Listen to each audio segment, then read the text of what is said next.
Well, for a minute here, I thought I had system failure. There's very important things going on today that I really need to go over. I had to stop what I'm doing, and we're just going to begin right now. All right. So first, first we see the Jerusalem Post. Jordan simulates war with Israel in army maneuver. Now, I saw this. It was on November 29th when it came out, and so I was wondering what is going on here. All right. Now, then I looked at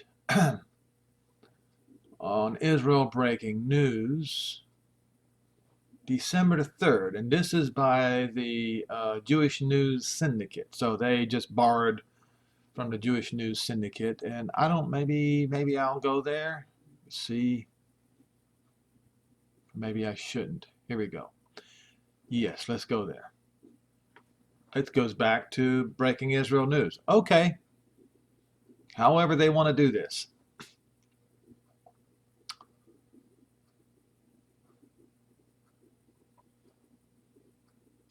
For the second time in 2 weeks, U.S. President Donald Trump spoke on the phone with Israeli Prime Minister Benjamin Netanyahu on Sunday about Iran and other issues.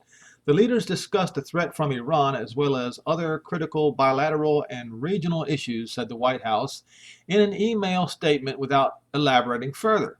To date, under the Trump administration, Washington's relationship with Jerusalem has been strong, with moves upending decades of U.S. policies such as recognizing Jerusalem as the capital of Israel, relocating the U.S. Embassy from Tel Aviv to Jerusalem, ending funding of the Palestinian Authority while it continues to pay terrorists and their families, approving the annexation of the Golan Heights, and most recently, easing the stance against settlements in, I don't know why they always have to say the West Bank. That's not how you say it, folks. I don't care if you're Israeli, Orthodox Jew, or if you are the worst of Israel's enemies. It is not the West Bank. It's Judea and Samaria. At the same time, its relations with Tehran has deteriorated since the United States withdrew in May 2018 from Iran nuclear deal and reimposed sanctions lifted under it, along with enacting new financial penalties against the regime. During a press conference on Sunday, Netanyahu said that the two discussed the historic opportunity we have in the coming months, including recognizing the Jordan Valley as the eastern border of Israel, reported the Israeli broadcaster Khan. The two also talked about a security pact between the United States and Israel, reported the Jerusalem Post. Netanyahu said such developments we could only dream about, but which we now have the opportunity to implement. In a previous call on November 19th, Netanyahu thanked Trump for the decision to no longer call Israeli settlements in Judea and Samaria illegal. So, Jordan simulates war with Israel in army maneuver. Coincidence? I don't think so. And when you read this article, you'll see why.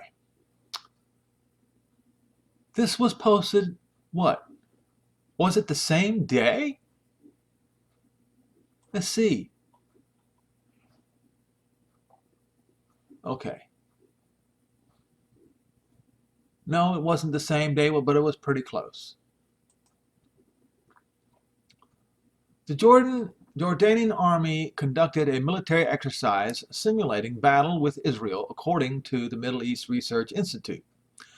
The exercise's name is Swords of Kamara, which is reportedly named after Israel's 1968 operation against Fatah, which took place near the village Kamara. At the time, Jordan fought alongside Fatah. Jordanian news sources claim that the exercise simulated a defensive maneuver in which the country is invaded.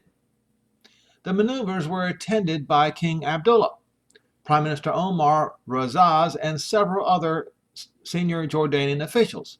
Chairman of the Joint Chiefs of Staff of the Jordanian Armed Forces, Major General Youssef uh, Huneeti, said that the exercise is to prepare so that they may strike with an iron hand against anyone from the extremist and terrorist gangs who dares to harm the homeland security, according to Memory, or MEMRI. Jordanian website Rumonline claimed that in the light of the deterioration of relations with the so-called occupying state Israel, and the increasingly harsh tone from Israel's statements vis-a-vis Jordan, aka the Jordan Valley,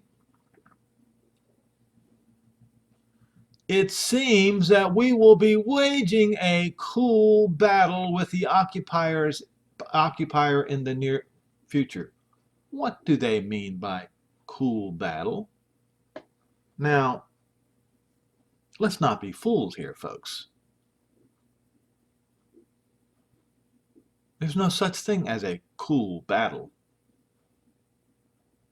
as in like the Cold War. A battle is always hot. So, we got a lot of telegraphing going on, don't we? Is this biblical? Is this pointing to a biblical event? Well, there was an article. Where did I see this? I think what I will do is, I think it's in this particular, or is it? No. Okay, let's try this. I'm going to Google it.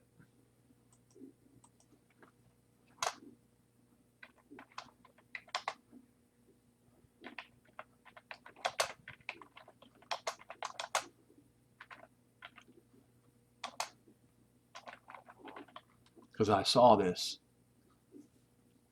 All right, here we go. Here we go, folks.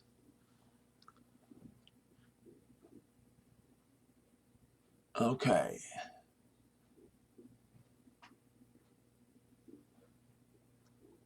Okay, so if you look at RT, which is Russian Times, this is a Russian outfit it is a dubious publication, but there it is, 6 months, right? So look, check this out. Seeking immunity, with a question mark. Netanyahu vies for 6 more months as PM, only to annex Jordan Valley. Okay. So those of you who listen to my videos carefully, you know that I chided Benjamin Netanyahu for using the Holy Land as a political tool. That he should not make promises like, if I am elected, I will annex this. No, you go and you annex Judea and Samaria, and you annex the Jordan Valley, and let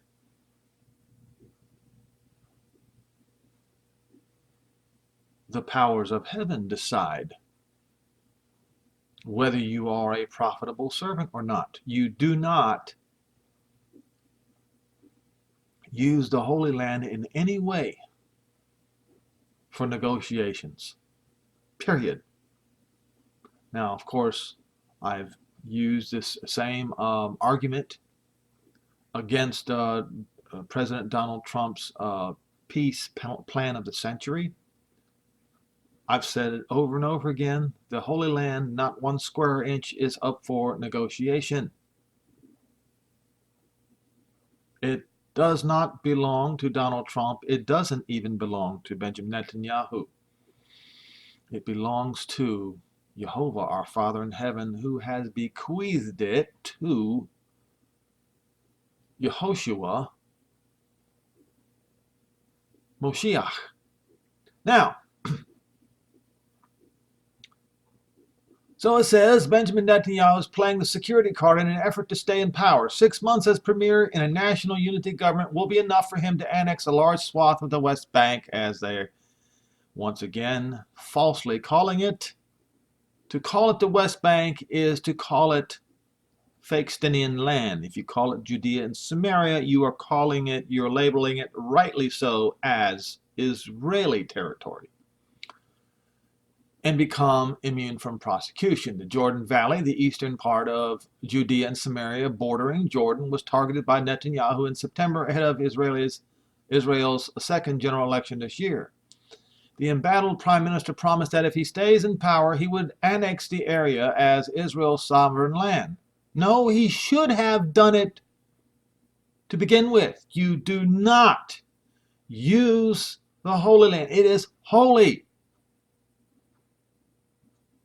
as any kind of bargaining chip whatsoever, in any way. It is not to be bargained with, because that's what is needed for national security. How big an impact his pledge made is not clear. But Netanyahu's Likud party ended up almost tied with Blue and White party of Benny Gantz. The outcome was just as inconclusive as the one from April's election, and the two parties have since been struggling to form a government of national unity. On Monday, Netanyahu repeated his annexation pledge, said he discussed a plan to formally incorporate the Jordan Valley with U.S. President Donald Trump during an earlier phone call. He said Israel currently has an historic opportunity to move its eastern border towards Jordan, and called on Gantz to work harder on a coalition agreement.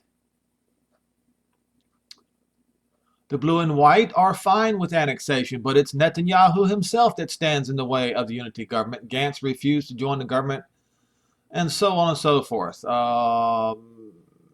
But according to Israel Hayom, now Israel Hayom is an publication, Israeli publication, owned by Sheldon Adelson,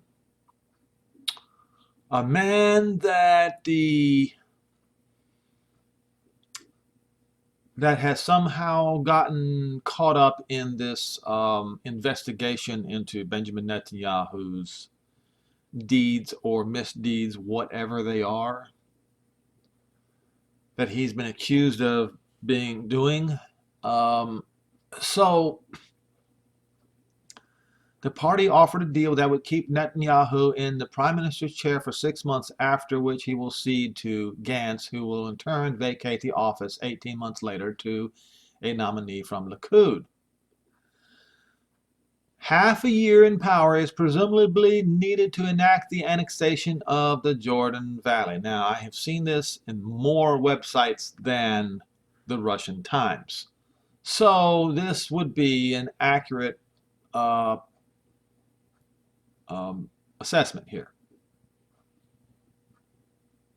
Blue and White MK Yael Tropper, who was interviewed by the Khan Public Radio after Elkin, said his party would agree to the annexation if it is carried out in coordination with the international community and moderate states. In other words, no, they don't want that. Blue and White does not want the annexation of the Jordan Valley, which now Benjamin Netanyahu realizes that if he doesn't keep his promise, well, his promise was if he was reelected. And he was not, and now he realizes, I believe he realizes his mistake by trying to use the Holy Land as a political bargaining chip. It's just something you just don't do.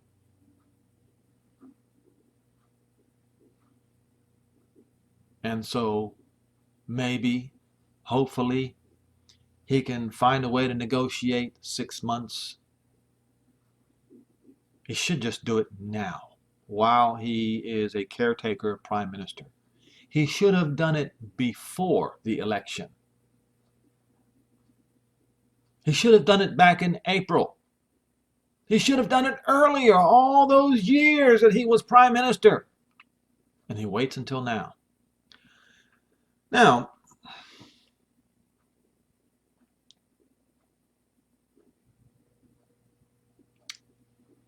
all right. So you also have this here, Palestine warns breaking off relations with U.S. over legalization of West Bank settlements is imminent. Whatever, right? So let's get, let's look at this, Times of Israel. All right, so it looks like that Russian Times got their information from the Times of Israel on December the 2nd. That would be yesterday. Netanyahu wants to stay in office only to annex Jordan Valley, Likud claims. Oh,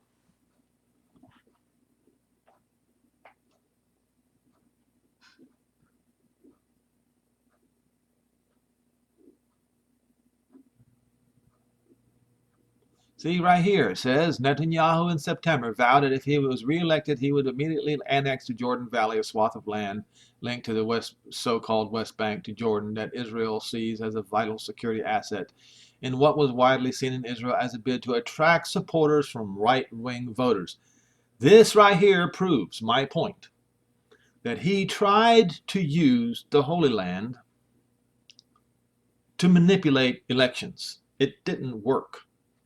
No, people don't want to hear promises that you're not going to follow through on, because there's been a history of promises by the current prime minister and other prime ministers in the past that they did not follow through on. So the people in Israel don't believe anymore. They do not believe these politicians. And there was something while all this is going on, and I don't want to stray too far away from the subject, but on Debka file yesterday,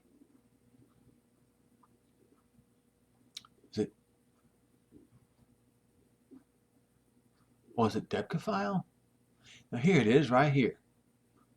Now check this out. Turkey-Libya deal clamps siege on Israel's marine gas fields. While all of that is going on, folks, Turkey and Libya. You notice, if you've been reading Ezekiel 38, you will see that Libya is involved in this Gog-Magog war. And look what we have here, yet another piece of the Gog-Magog war falling into place, namely Libya. Who else is left? Now, some people claim that Ethiopia is left. No, because not necessarily. As I pointed out in previous videos, the name in Hebrew is Cush. Now, Cush is in Africa, but also is in Hindu Kush. And Iran and Russia has recruited Afghanis and Pakistanis into their armed organizations or armed groups in Syria. Right. What does this mean? What this means is, it looks like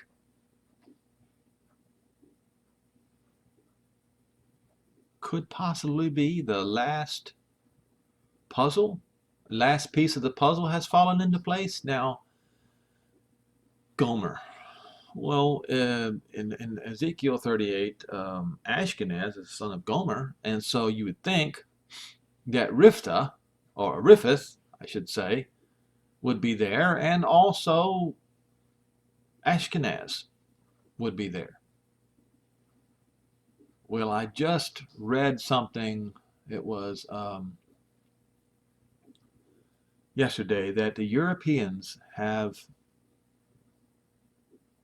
what is it, 3 or 4 more countries have joined the, what's called Intex, I believe it is, or Intrex.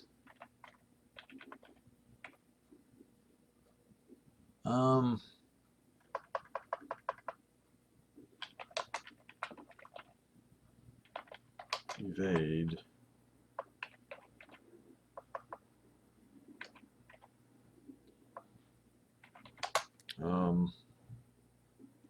Iran sanctions. Here we go. This is all happening at the same time, folks. All at once. Can you believe this? Belgium, Netherlands, and other countries join Instex, which enables Iran to continue to sell oil despite U.S. restrictions.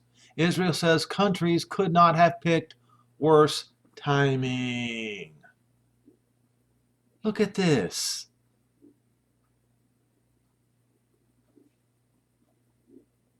Paris, London, and Berlin on Saturday welcomed 6 new European countries in the Instex barter mechanism, which is designed to circumvent U.S. sanctions against trade with Iran by avoiding the use of the dollar.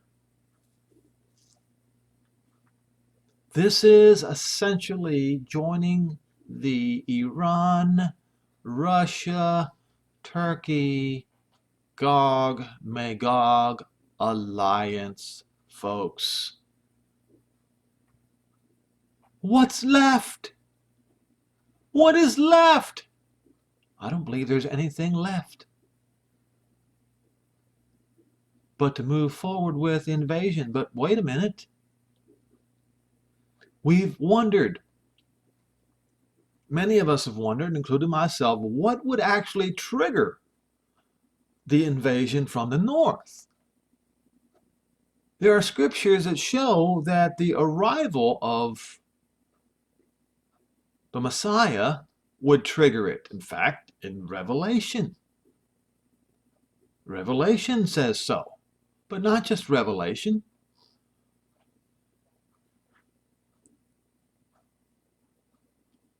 Let's look at the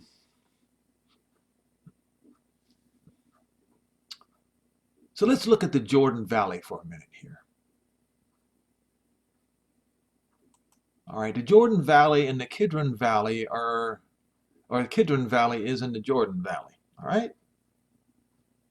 Now, the Kidron Valley is the valley on the eastern side of the old city of Jerusalem, separating the Temple Mount from the Mount of Olives. Mount of Olives? Let me show you something. I'm going to have to pull Bible Hub out now.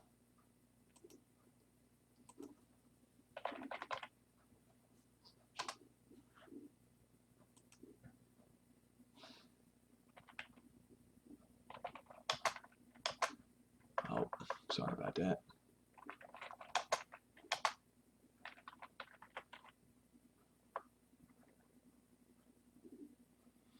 Is it Zechariah 14? I believe so. Okay.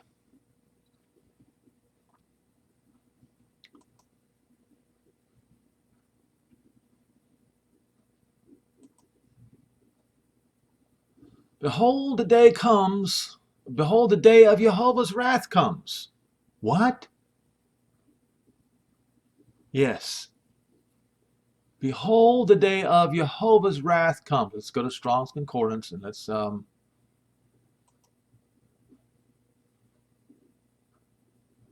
behold, the day of Jehovah comes. Is this how it starts, folks? Is this how it starts? And why this way? I think we may find some answers today. And your plunder will be divided in the midst of you, for I will gather. Doesn't say all Goi, it says gather the Goi against Jerusalem to battle. And the city shall be taken. That would be East Jerusalem. How do I know this? And the houses rifled and the women raped, and half of the city, it says, shall come out exiles. In other words, they will be exiled. They will be thrown out. Or who's going to invade from the east? The one who's preparing for war with Israel in the Jordan Valley, perhaps? And the rest of the people, West Jerusalem, will not be cut off from the city. And that is going to trigger Jehovah. He will go forth and fight against the Goy. The day, devour, the day of battle. He's going to devour them in the day of battle. They want a battle? He's going to give them one. And his foot shall stand in that day upon the Mount of Olives. Where is the Mount of Olives? It's in the Kidron Valley, aka the Jordan Valley. So this fight apparently is going to be over the Jordan Valley, which is before Jerusalem on the east side. And the Mount of Olives shall cleave in the midst thereof toward the east and toward the west. And there will be a great valley,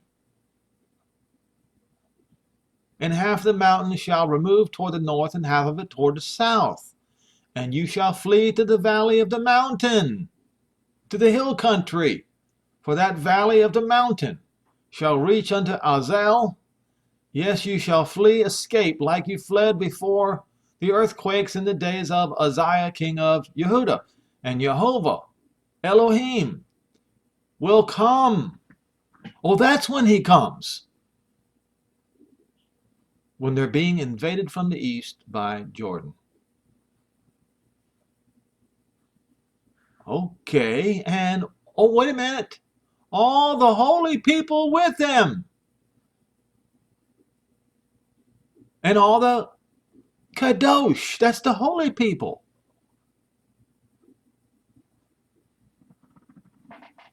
Well, isn't that interesting? So this invasion from the east by Jordan is going to trigger the day of Jehovah's wrath. And when it says, and all the holy people with him, that's also when the seventh trump begins to sound. Interesting, isn't it now?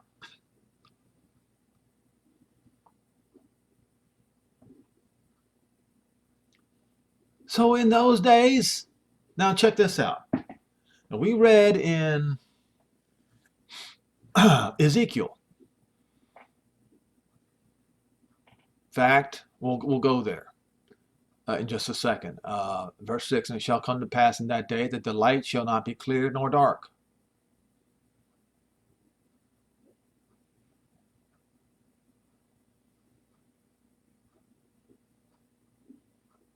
That the light will be rare. Oh, it's going to be dark. But then it says congealed.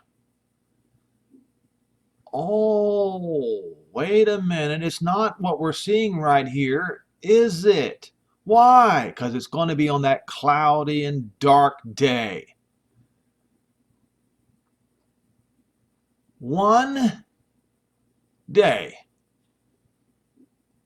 to know Jehovah. What's that one day everybody's going to know Jehovah? On that cloudy and dark day. Now we go to Ezekiel.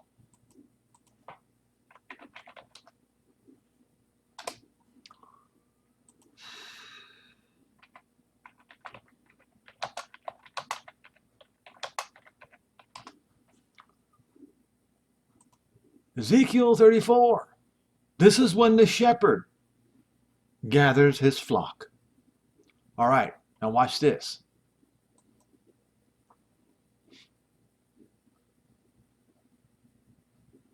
Verse 11, for thus saith Jehovah, that's the Father,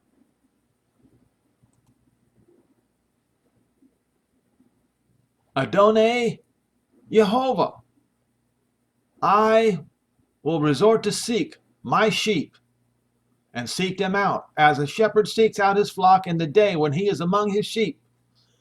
That one day. Now we just read in Zechariah 14. What day is that? I will seek out my sheep and deliver them from all the places where they have been scattered in that cloudy and dark day.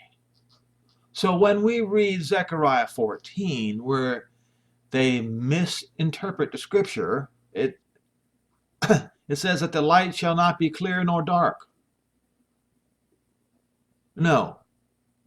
If in English it says that. But when you read it, it says the day, the light will be precious rare. Rare means scarce. There won't be any around hardly.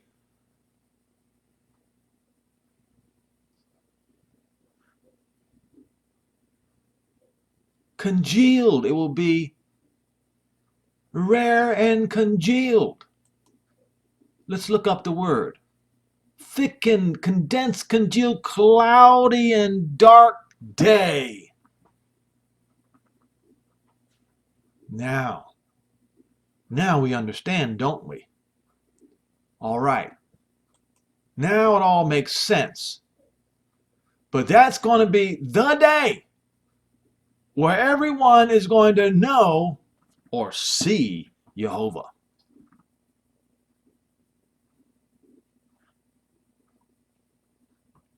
Day, night, evening, time, light. Sounds like Isaiah 60. Let's go there.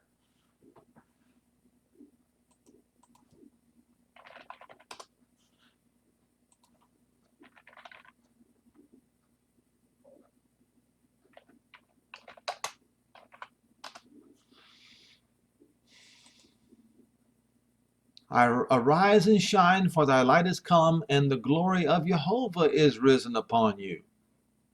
That's the light they're going to see. Look, the darkness shall cover the earth, and gross darkness the people, the Gentiles. That cloudy and dark day. All right.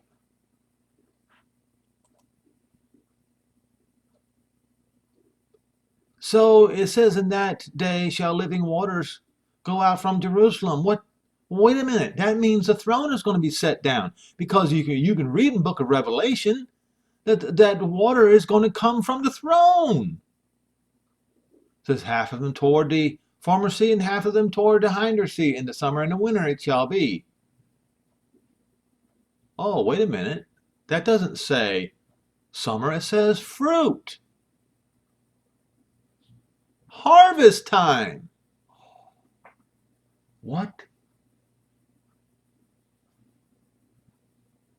Did you just see what I saw? You see what King James has done to hid the truth.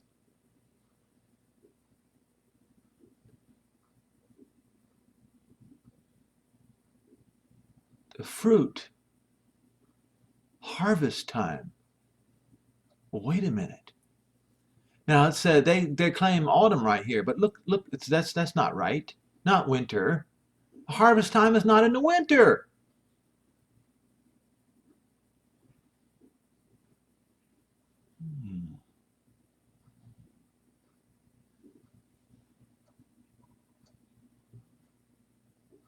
The crop gathered. It says by implication the autumn and winter season. By implication? No. It could be when the first fruits are gathered, like in the Shavuot, or it could be Sukkot. It could be either one. You can't say by implication,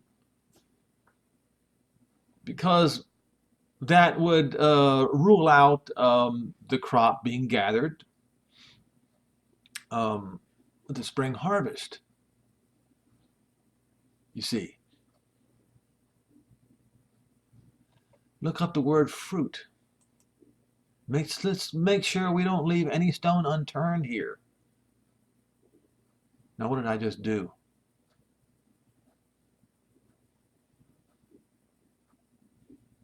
Here we go. Fruit.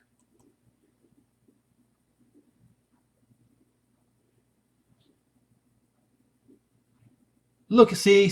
Okay, here we go. Here we go, folks. Look. From Kutz, harvest as the crop, whether the product of grain or fruit, or the dry season, summer. Summer. Aha! Summer. So,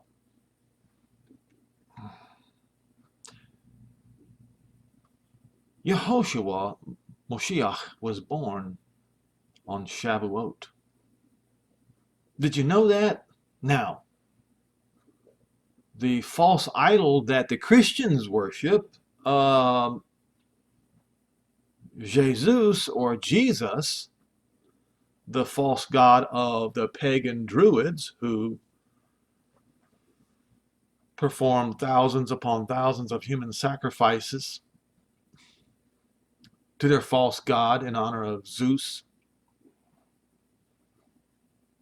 was born on December the 25th.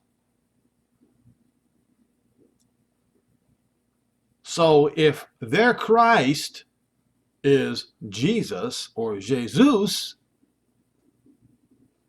the fraud, then their Antichrist would be the Jews' Messiah, Yehoshua, which is why they will come and fight against him. Now, so we go back to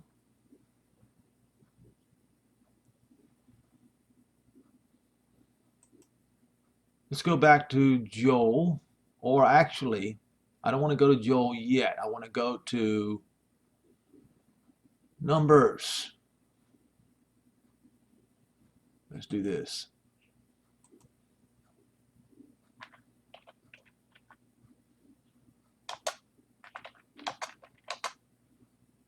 Right here. Numbers 24 and verse 17.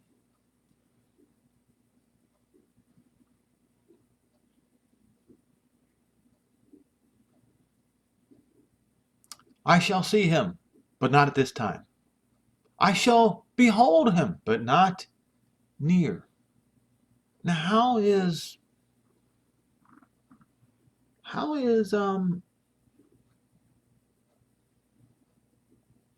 Balaam going to see this? Will it be right as the seventh trumpet begins to sound? Will he be raised from the dead too and see his evil work before he's condemned? I'm just asking a question. A star will come out of Jacob, a scepter shall rise out of Israel and will beat the brow of Moab. Who's Moab today? Well, Ammon is the brother of Moab, and that's the capital city of Jordan. So the rest of Jordan would be Moab. Batter the brow of Moab and destroy all the sons of Sheth. Right here. So it says right here, shall smite the corners of Moab and destroy all the children of Sheth. Now the children of Sheth is actually Pelasheth. Pelasheth is Palestine. All right. Corners of Moab. Let's go to Strong's Concordance. So why is he going to do this? Corners. The boundary. So it's going to be about a fight over the Jordan Valley, folks.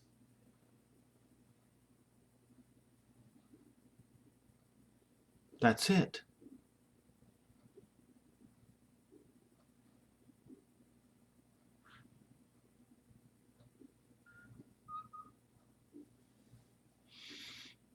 So, let's look at Joel 3.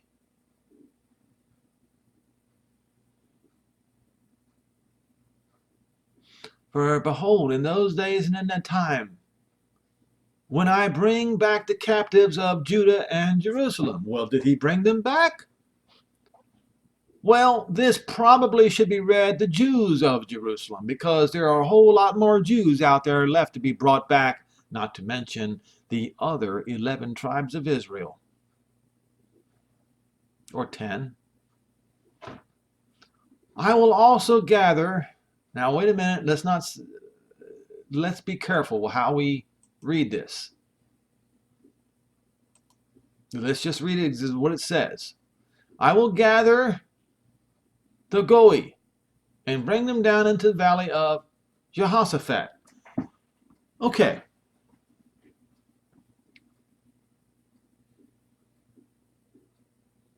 So if we don't use the term all nations, but just Goi, right? And we'll bring them down to the valley of Jehoshaphat. But wait a minute. Gog and Magog are going to be coming in from the north, and they're going to be met at the valley of at Megiddo, Armageddon. So these clearly are two different places, two different peoples, two different, I should say, collection of peoples. Valley of Jehoshaphat. And will judge them there for my people, for my heritage Israel, whom they have scattered among the Goi, and have parted my land. They've cast lots for my people, and have given a boy for a harlot, and sold girl for a wine. What did the Jordanians do to the Jews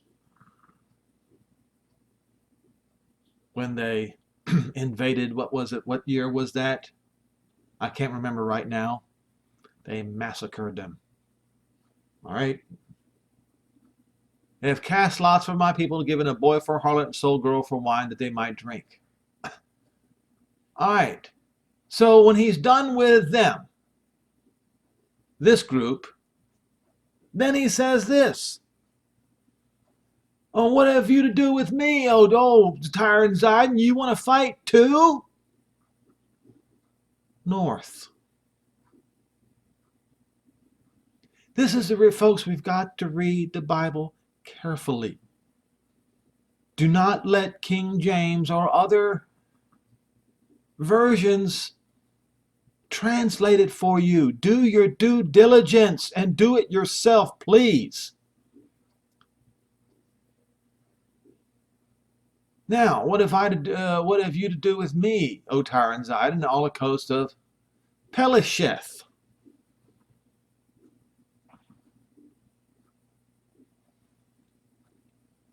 Will you render me a recompense? And if you recompense me swiftly and speedily, will I return your recompense upon your heads, because you have taken my silver and my gold, and carried it into your temples, my goodly and pleasant things, and the children of Judah and the children of Jerusalem you have sold to the Greeks. And I have pointed out, even in my own ancestry, the trail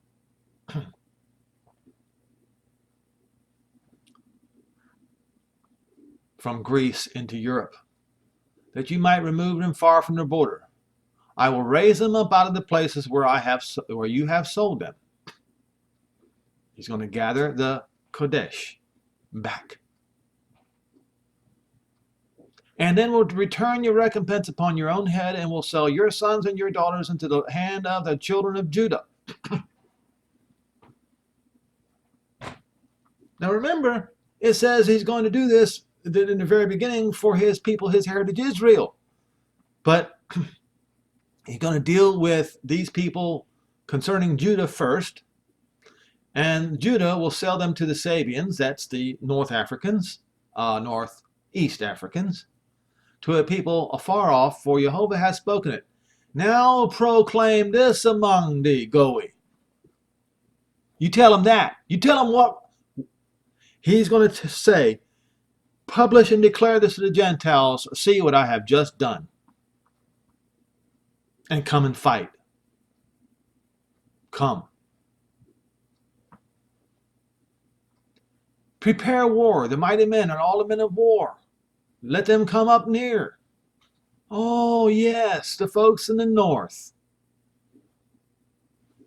Beat your plowshares and the swords, and your pruning hooks and the spears, and let the weak say, I am strong. Assemble and come, all ye heathen, and gather yourself together round about. Cause your mighty ones to come down.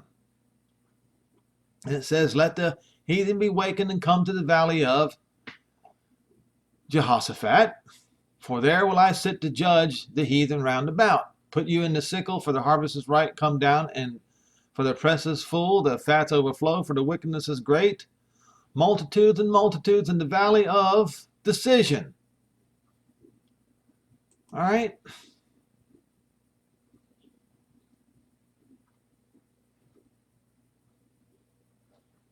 Valley of sharpness. The valley of strict decision.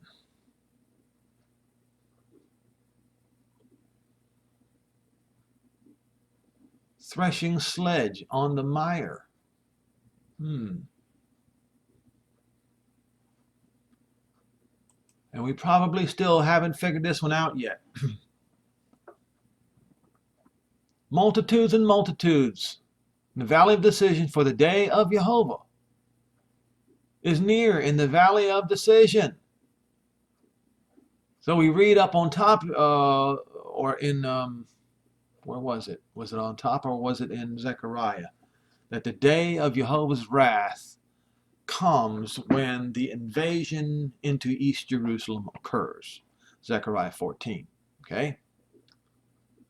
And it says, and the sun and the moon shall be darkened, and the stars shall withdraw their shining, and Jehovah shall roar out of Zion and utter his voice from Jerusalem, and the heavens shall shake, and the earth shall shake, but Jehovah will be the hope of his people and the strength of the children of Israel. All right? So the strangers are going to be thrown out. Right here it says, so you shall know Jehovah, your Elohim, dwells in Zion, my holy mountain.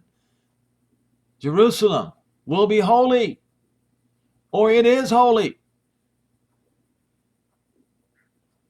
And the others will not pass through her anymore. All right. Egypt will also be a desolation, and Edom shall be a desolate wilderness for the violence against the children of Judah, because they have shed innocent blood in their land. But Judah shall dwell forever, and Jerusalem from generation to generation. And I will cleanse their blood, because Jehovah dwells in Zion. All right.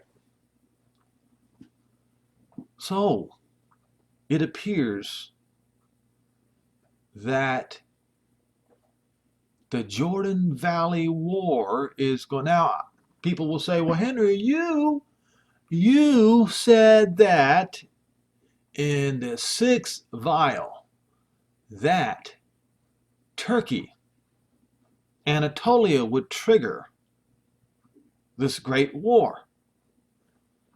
Folks, these are markers. Markers. Let's look at it.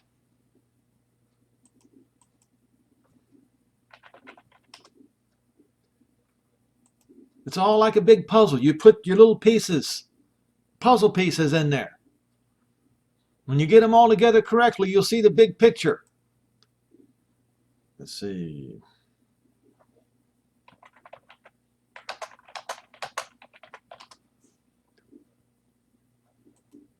Revelation 16:12.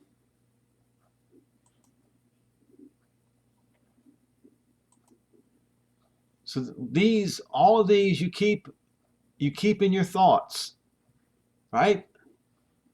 And the 6th angel poured out his vial upon the great river Euphrates, and the water thereof was dried up, that the way of the king, singular, of Anatolia would be prepared.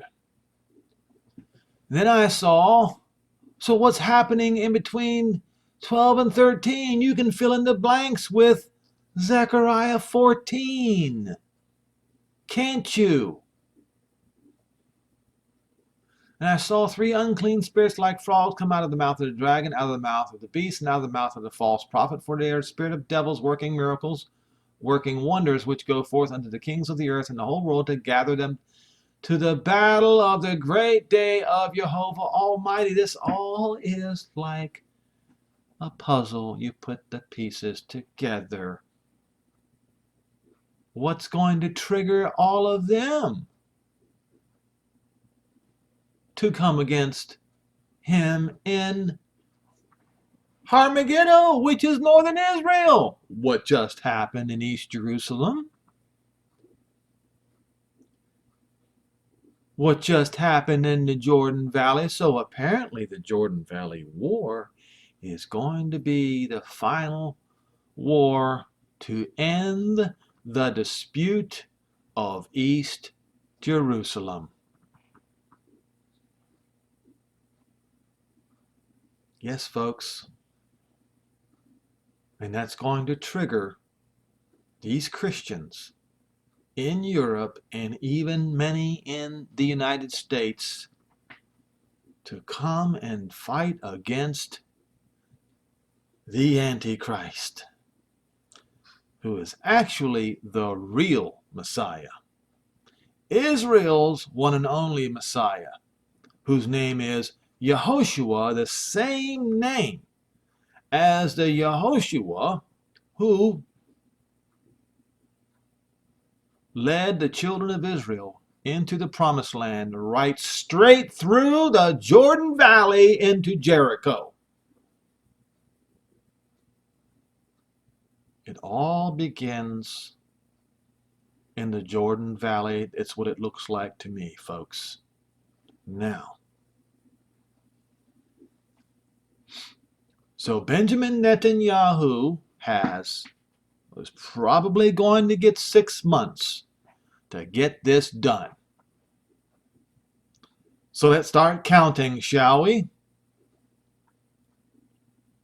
We have the whole month of December to go through. So December, January, February, March, April, and all of May.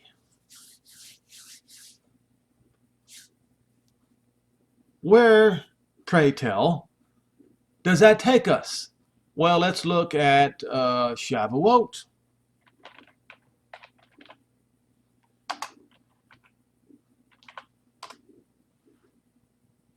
Looky there.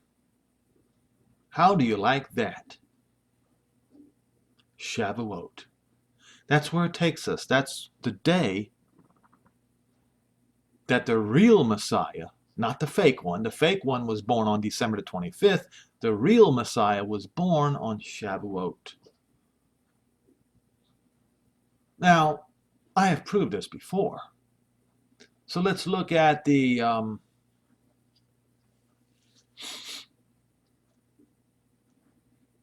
I don't want to continue this too much longer, but it's time to go ahead and look at we'll go to the Hebrew calendar. All right.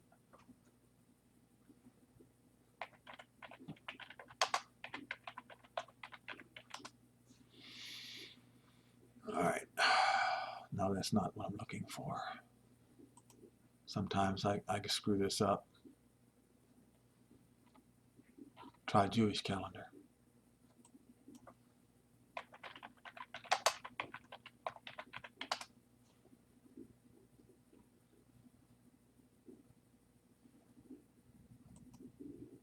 It's the same thing. Okay, here we go. Okay.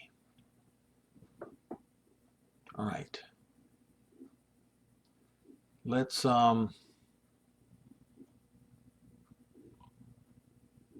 go to Luke 1. Man, I know you Christians, you don't want to listen to this because you are enchanted, you are bewitched by your false doctrine, your false idol, Jesus. His name was not the Messiah's name never was Jesus. In fact, the name Jesus was not even in the Eastern realm until the Hebrews never heard of such a name All right. His name is Yehoshua. All right. In fact, let's go to Aramaic, I think. Can I find Aramaic? Let's do it like this here in Luke 1 and verse 1.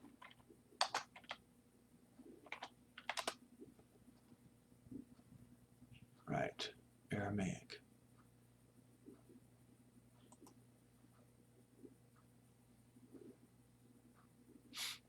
All right.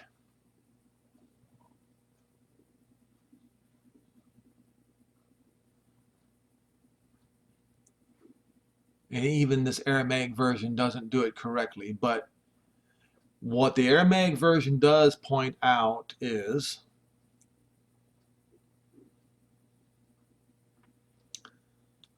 I have to go use both the King James because even the Aramaic is off in this instance here. But what I will do is we'll start in verse 26. In the 6th month, Gabriel, the angel, was sent from the presence of Jehovah to Galilee, to the city whose name is Nazareth, to a virgin who was espoused to a man of the house of David. His name was Joseph, and the name of the virgin was Miriam. The angel entered her presence and said unto her, Peace be unto you. Jehovah is with you. You are blessed among women. And when she saw him, she was alarmed at his word, and she was wondering, What is this greeting? And the angel said to her, Fear not, Miriam, for you have found favor with Jehovah. For behold, you shall conceive, and you shall give birth to a son, and you shall call his name Yehoshua. Not Jesus. Yehoshua. This one will be great, and he will be called the Son of the Highest, and Jehovah will give him the throne of David, his father, and he will reign over the house of Yaakov eternally. In his kingdom there shall be no end. Now we can go to King James Version because apparently even the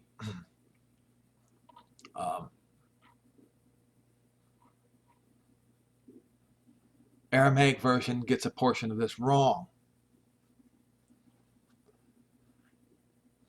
And when Miriam said unto the angel, How shall this be, seeing I know not a man? And the angel answered and said unto her, The Holy Spirit which shall come upon you, and the power of the highest, that's the power of Jehovah, will overshadow you. For that reason, also that holy thing which shall be born of you shall be called the Son of Elohim, or the Son of Jehovah. All right? And behold, your cousin, Elizabeth, she has also conceived a son in her old age. Now, hold on.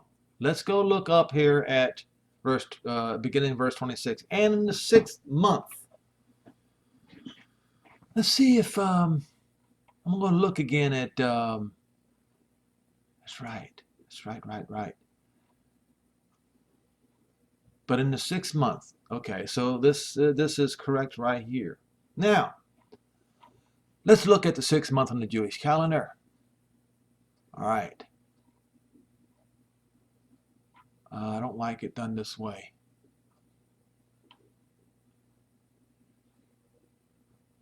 All right, months on the Hebrew calendar.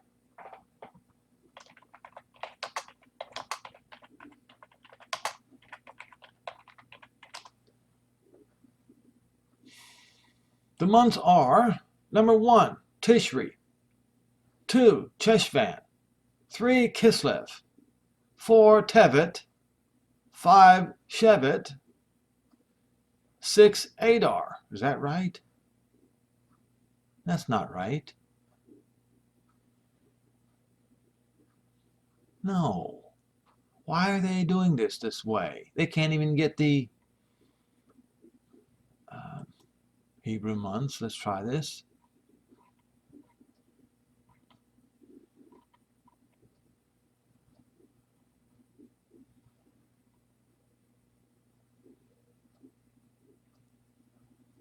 All right. Here we go. This is correct. Nisan, ER. Sivan, Tammuz. So I want to, Av and Elul. So we got 1, 2, 3, 4, 5, 6. So in the 6th month,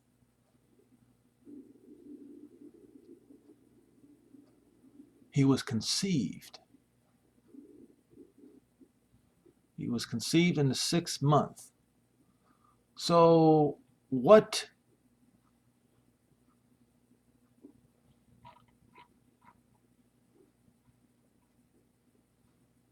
Right, 6 months. So we go 1, 2, 3, 4, 5, 6.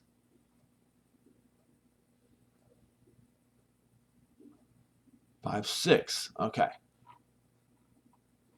7, 8, 9. What do you see here? In the month of Sivan, we celebrate the giving of the Torah on the holy day of Shavuot. Thank you very much. It takes 9 months from conception to birth. And folks, pardon me for my sluggishness concerning these things.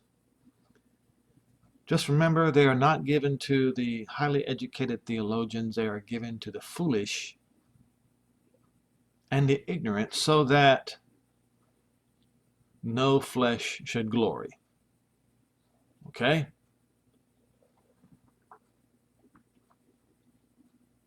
On the month of Sivan, he was born on Shavuot. Benjamin Netanyahu has 6 months beginning now. And at the end of this 6 months is Shavuot. How do you like that? So the question is the coming of the Messiah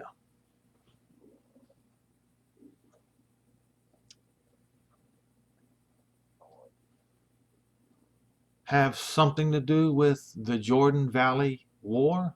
I believe it has everything to do with the coming Jordan Valley War. And we are seeing a telegraphing by Jordan itself concerning the Jordan Valley. I'm almost tingling over this. I can hardly speak right because of this. So folks, watch this event carefully, please. I believe now that the Jordan Valley War is going to trigger the greater war. Or it is a piece in the puzzle that's going to trigger the greater war. So the Jordan Valley War is also going to trigger the bringing in of all Israel from the 4 corners of the earth to Jerusalem. Which is why, folks, I'm going to say the Christians, it is unfortunate that I have to do this, but it is the truth. Because they believe in a false Messiah. And they believe that Israel's Messiah is the Antichrist, so they're going to come and fight against him, just as it says in the book of Revelation.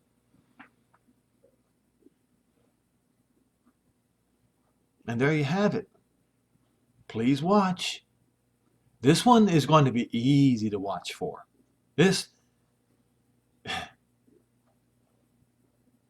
not going to be anything difficult about this at all.